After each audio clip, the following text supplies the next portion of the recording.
మన first class student అన్నిట్లో number 1, అవినీతిలో నెంబర్ 1, పేపర్లు కొట్టేయటంలో నెంబర్ 1, అక్కా చెల్లిని తన్ని తరవటంలో నెంబర్ 1, రాష్ట్రాన్ని దోచుకోవడంలో నెంబర్ 1 అయినటువంటి లెవన్ మోహన్ రెడ్డి వరదల్లో ప్రజలు ఇన్ని ఇబ్బందులు పడుతుంటే వేల కోట్ల రూపాయలు ఆస్తికి ఆయన అంటే వారసుడు ఆయన పేరు మీద వేల కోట్ల రూపాయలు ఉన్నాయి.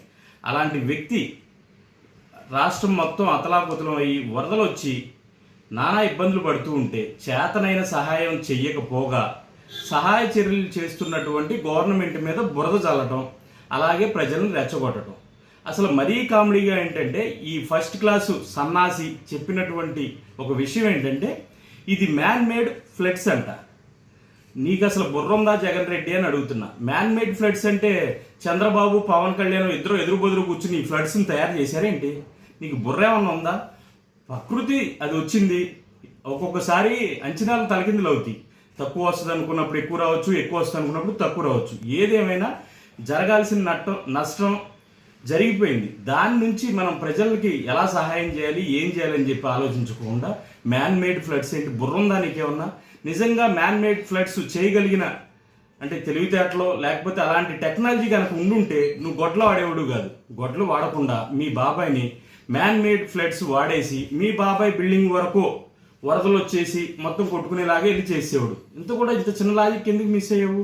అలాగే మ్యాన్ మేడ్ ఫ్లడ్స్ చేయగల తెలివితేటలు ఉండుంటే మీ అమ్మని ఎలక్షన్ ముందు అమెరికా వెళ్ళకోకుండా వరదల్లో కొట్టుకుపోయేలాగా చేసి సానుభూతి గెయిన్ చేసుకుని మళ్ళీ 24లో మీ డ్రామాలు మొదలు పెట్టేవాడు.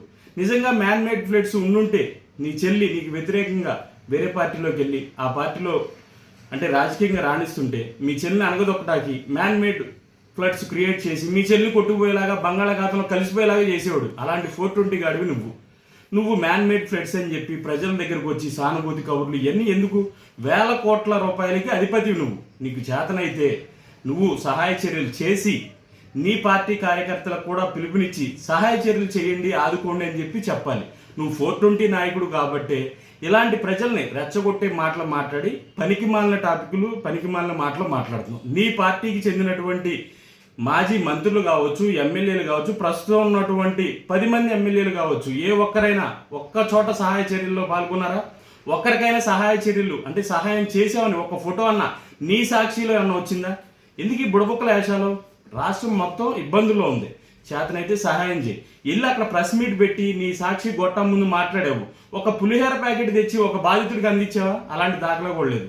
ఇలాంటి చిల్లర కామెంట్లు చిల్లర మాట్లాడటం మానేసి నువ్వు ఫస్ట్ క్లాస్ దేనిలోనో మాకు అందరికీ తెలుసు. నీ ఫస్ట్ క్లాస్ తెలివితేటలో ఈ రాష్ట్రంలో చూపించొద్దు అని చెప్పని విన్నవించుకుంటున్నాను. జై హింద్.